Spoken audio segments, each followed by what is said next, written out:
Guys, আমার নতুন channel আপনারা সাপোর্ট করতে থাকবেন আর সাবস্ক্রাইব করবেন। আর আপনারা সাবস্ক্রাইব করে বেল আইকনটা পাশে বাজিয়ে রাখবেন। ওর সাথে সাথে আমার ভিডিও আপলোড হওয়ার সাথে সাথে আপনারা যেন আপনাদের পৌঁছে যায়।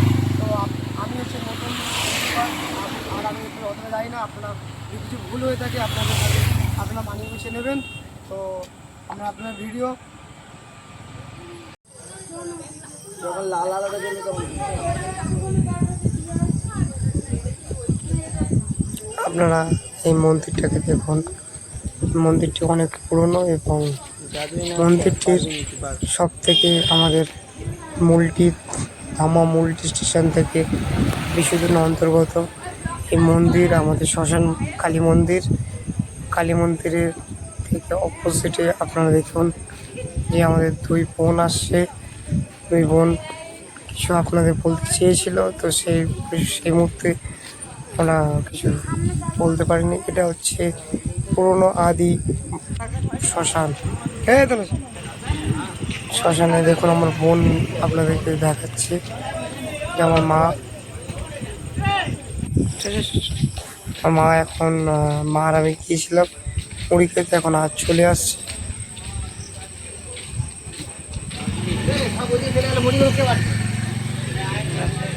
তারপরে শ্মশানের মূল গেট, সেখান থেকে আমরা এখন শ্মশানের দিকে যাচ্ছিলাম।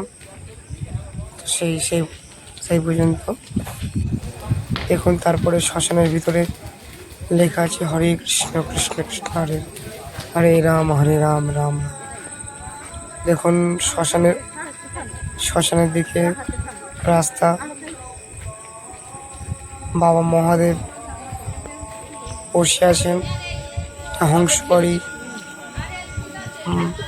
শ্মশান।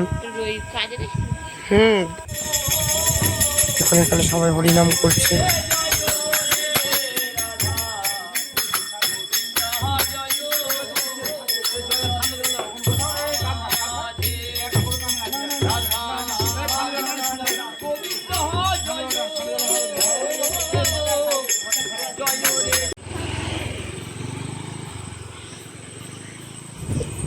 তো তুলসী মঞ্চ, এটা আমার দাদুর নাম লেখা আছে, সতীশচন্দ্র মাখাল।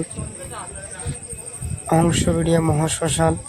শ্মশান অনেক জাগ্রত এবং শ্মশানটি আদি পুরনো শ্মশান। আমাদের অনেক পূর্বপুরুষ এখানেই এই শ্মশানে সবাইকে নিয়ে আসা হয়।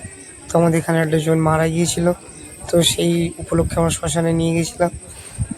তার একটা ছোট ভিডিও দেখুন। মন্দিরটির অপোজিট থেকে কত সুন্দর একটা ভিউ দেখুন।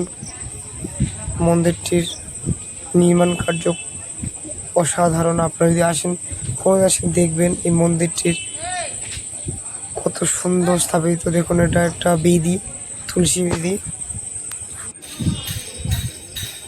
এটা অন্ধকারের দিকে গিয়েছিলাম। এটা ব্রাহ্মণদের যে মারা গেলে এর খবর দেওয়া হয়। ব্রাহ্মণ বা ওটা আমার জানা নেই কে কাদের।